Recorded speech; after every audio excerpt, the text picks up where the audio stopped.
Updated status on the #1 Mark III Star from Royal Tiger Imports. As you can see here, the wood has been given multiple coats of boiled linseed oil. I think there's about 7 layers given on over the course of like one daily treatment every day for a week. Metal parts have been cleaned up. As you can see, they're no longer greasy and grimy and just covered in like rust, patina, and who knows what else from Ethiopia. And all the parts are loosely put on for now, since I still have to do the barrel swap for a good bore. And got a reproduction sling from like a World War I pattern, and I've got a 1907 pattern bayonet from Wilkinson Pall Mall, dated 1918, and I got that from Otto at eBayonet, and I specifically chose one that was a little bit beat up, with the wood on the handle to kind of match the condition of the rifle stock. So take another look here.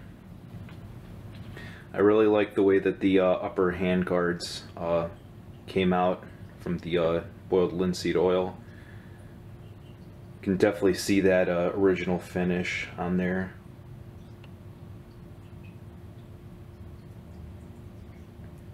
Rear sight also cleaned up really well. It was all just covered in rust before. So the nose cap still has quite a bit of patina, but it's a lot better than it was before. You can actually read the serial number on the cap there.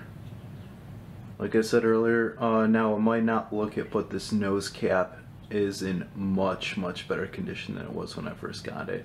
It was just completely rusted over. You couldn't like even tell that there was a serial number at the end of it, at the bayonet lug. Yeah, there's the serial number. Showing off the bayonet a little bit more.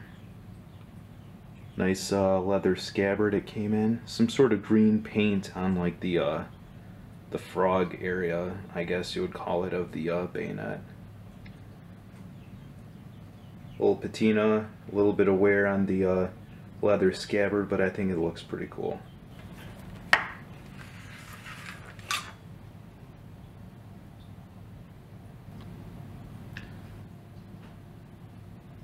Some of the cool stamps on the bayonet.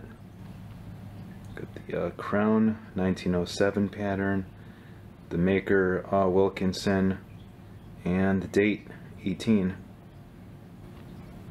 Another detailed view of the bayonet. Fully unsheathed, and man, it is pretty long. Buttstock needed a little bit of work, especially with the boiled linseed oil to really make it come out and shine. And that butt plate was giving me a little bit of trouble, but eventually got it cleaned up. Got rid of a lot of the old tarnishing on this, I think it's a brass butt plate, and just prop this open here.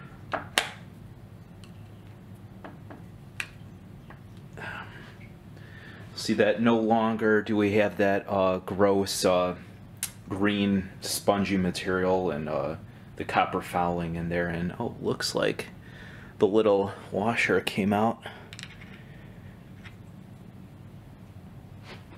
Cool. That should make tightening up the stock a lot easier.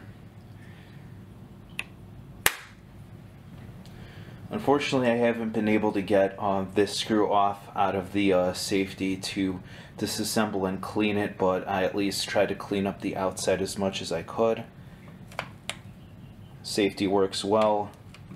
Might be some dirt and grime inside of here, this little mechanism, but that's fine. Now the magazine did need a little bit of cleaning up too, because I was running into an instance where if I put more than 5 rounds in here, it would kind of get hung up here and not spring back anymore. So what I did is I took out the follower, kind of used some steel wool around the edges here to smooth them out in case there was any like tight spots or burrs, and then I used brass wool to kind of get the inside of the walls around here to make sure it doesn't have any tough friction spots. So it's working pretty well now. Can actually date the rifle. I thought it said 1916 when I first got it, because the date was so crudted up I couldn't see what it was. Actually, I thought it was like 1938 because that lettering was just so terrible. But it looks pretty nice now.